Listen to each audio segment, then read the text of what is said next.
Ammonium xloridi ilə qələvi məhlullar arasında gedən reaksiyanın qısa yöntəmliyini yazın. Alınan qaz molekulunda rabitələrin yaranmasına iştirak edən hibrid orbitalların sayını müəyyən edin. Ammonium xloridi yazdıq və onu qələvi ilə reaksiyasını yazdıq. Burada barium hidroksid və kalsium hidroksid götürsək çöküntü alınacaq. Bunda qısa yöntəmliyi yaza bilməyəcəyik.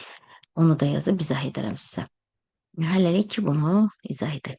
Ammonium xloridin natrium hidroksidlə reaksiyasının tam yöntəmliyini yazaq əvvəlcə.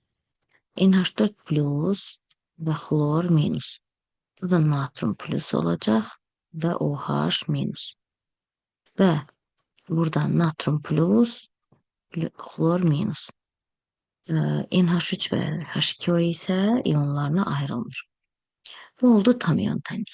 Burada natriumlar islah olunacaq, xlorlar islah olunacaq, yerdə qalacaq. NH4 müsbət və OH mənfi və bir də bu tərəfdən NH3 plus H2O plus H2O. Qısa yöntəmliyini yazdıq. Alınan qaz molekulunda qaz təbii ki də budur, NH3. Burada deyir rabitələrin yaranmasına iştirak edən hibrid orbitalların sayını. Rabitələrin yaranmasında 1, 2 və 3 orbital iştirak edir. Burada sp3 hibridləşmədir. 4 hibrid orbital var. Lakin onun rabitə yaranmasına iştirak edənlərin sayı 3 dənədir. Buna görə cavab 3. Birincinin cavabı budur. İkincinin cavabı isə 3.